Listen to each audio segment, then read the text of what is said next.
Hello everybody, today's ride along is going to be a little bit different.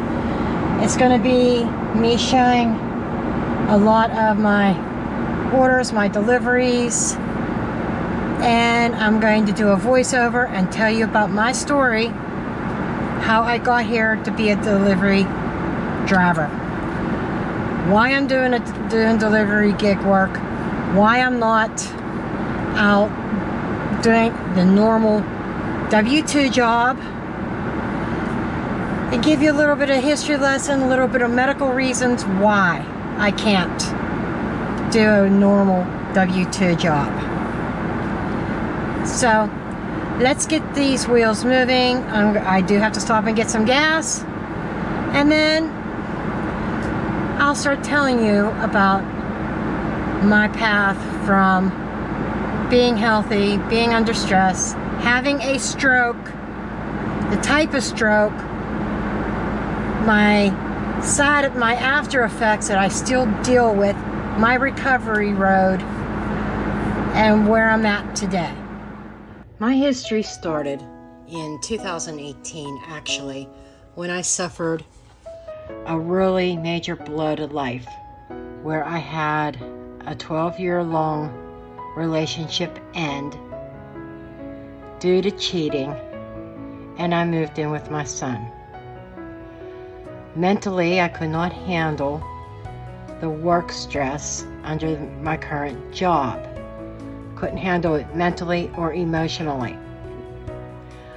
I ended up working someplace else at Walmart in the bakery, on my feet all the time, but always on constant pressure and stress, which leads me to 2019. On July 25th, 2019, in the evening hours, I suffered a stroke. It was what they called a right thalamic stroke. And to look at me, you might notice a little bit, because you notice that my left eye is not what it used to be, or normal looking. Part of that is from the stroke. But outside of that, you may not even know it. Going to interrupt this scheduled programming because my first order of the day, I waited over 20 minutes at Walmart to pick it up, is that Uber Eats order.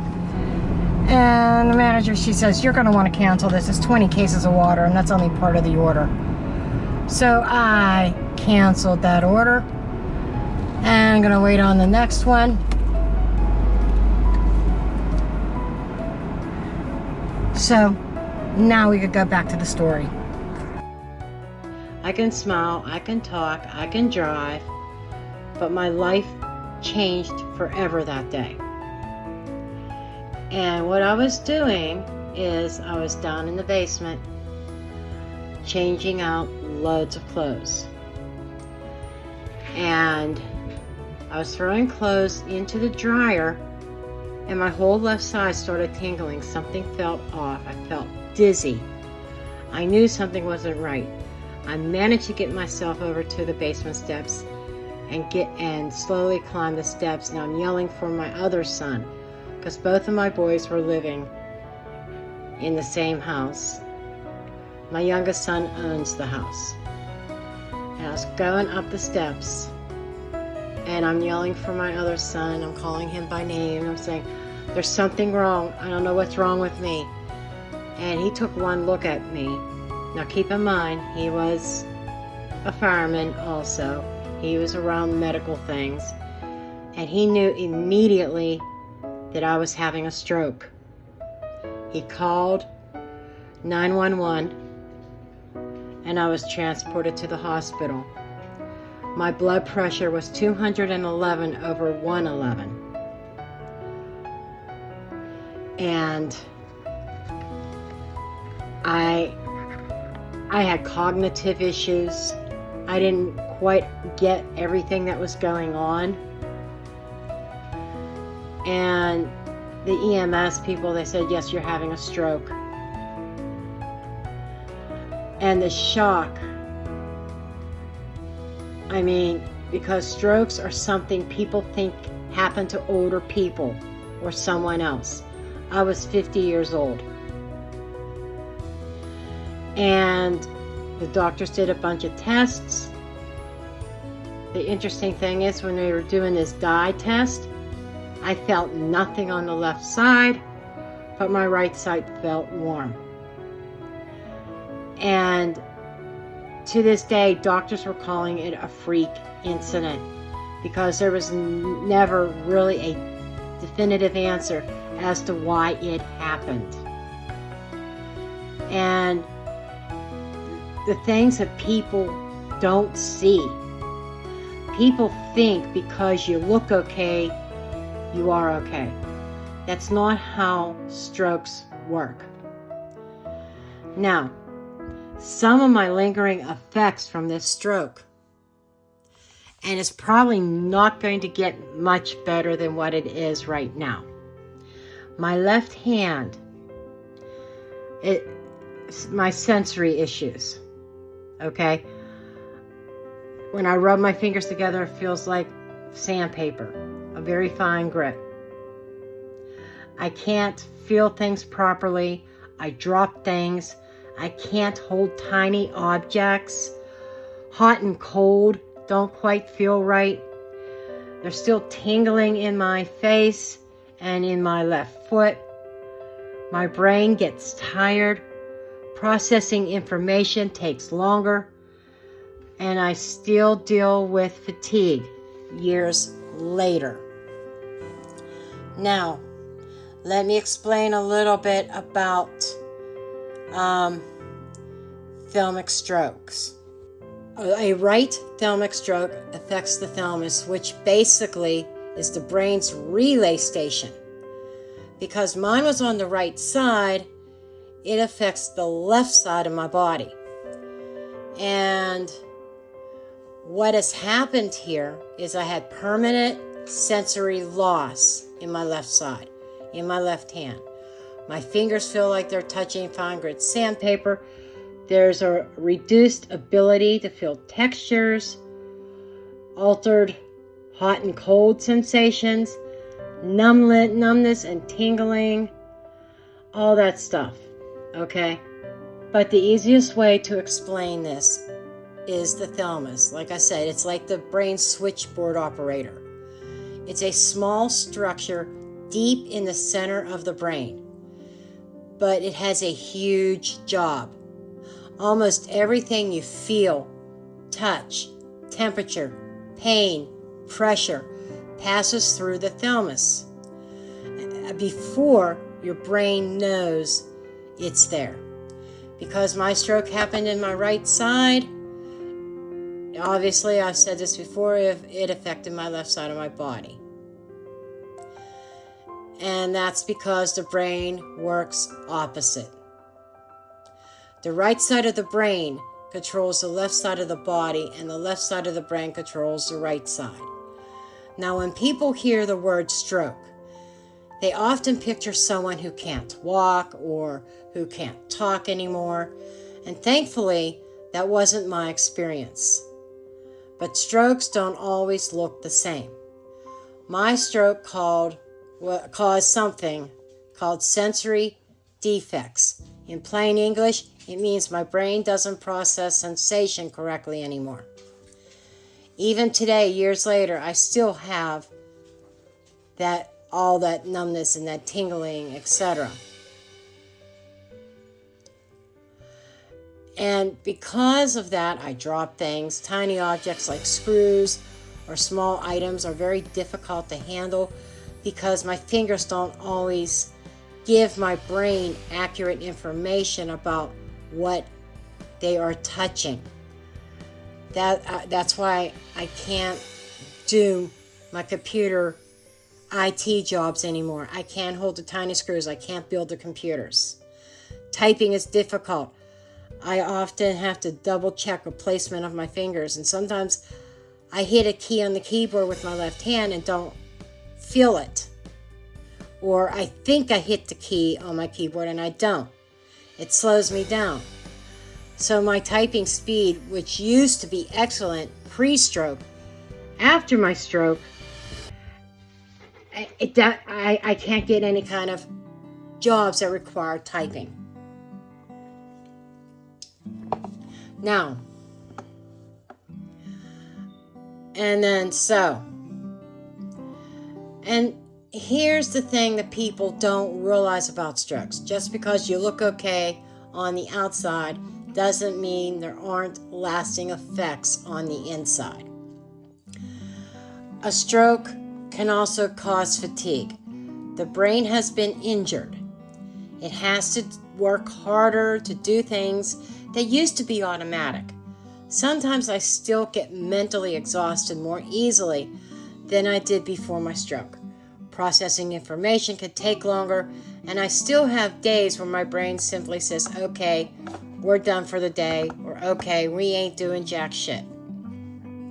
The doctors told me that while some recovery happens, some defects can become permanent.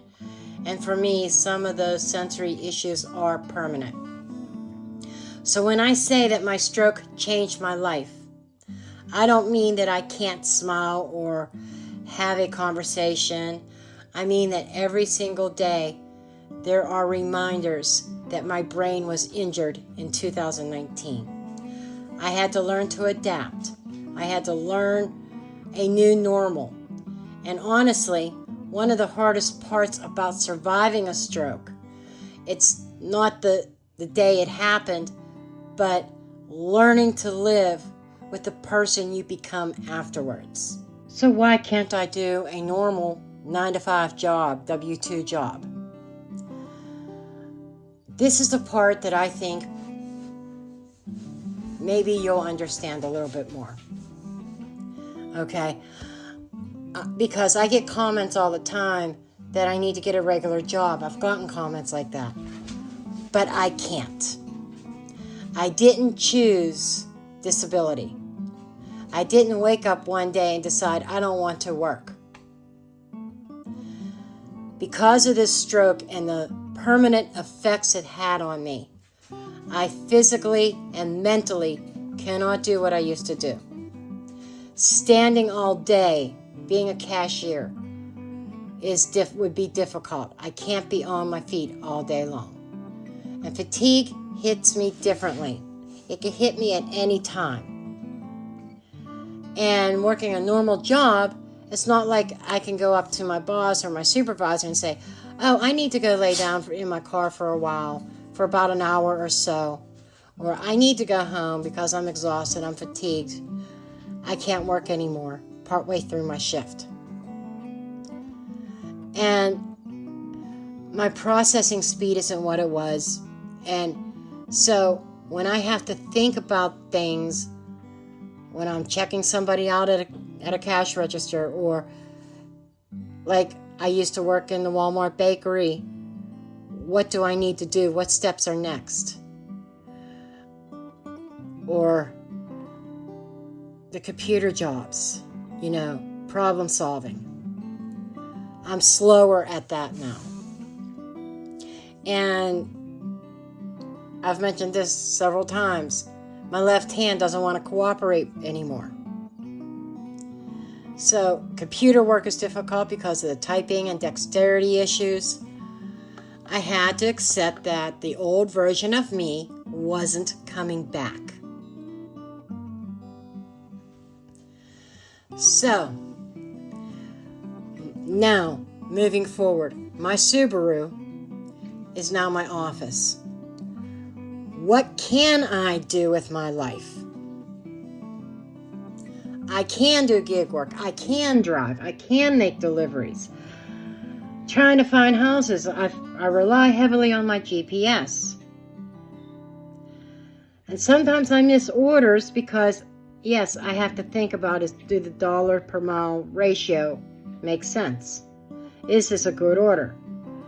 And sometimes I just take it so nobody else gets it because it looks good. And some of you might say, why did she take that? But this is something that I'm getting better at. And I'm talking about like the Walmart Spark. and the deliveries, the physical things. I could do so many shops per day. Curbside and stuff. So the gig work, the DoorDash and the Instacart. Okay. YouTube. Now I'm monetized on YouTube. That's multiple streams of income to supplement my disability. If I had it my way, I'd be making plenty of money on YouTube and in life, and I would love to get to that point where I don't have to rely on disability. If I get to that point and I make more than what I'm allowed to make on disability, because we are allowed to make so much money in addition to our disability before they start taking away disability, I would rather make more money. I would rather make $4,000, $5,000, $6,000 a month versus $1,000 on disability and maybe another $1,200 extra on top of that. So that's what I am striving for. And I found something here that lets my body work when my body lets me work. If I'm tired, I can go home. If I need a nap, I could take one. A traditional job doesn't give me that flexibility, and I need that flexibility. You know, I still have my bad days. I still get frustrated. I still wish I had the hand I had before my stroke. I still am learning things, but I'm also learning something. Sometimes life forces you to become someone completely different.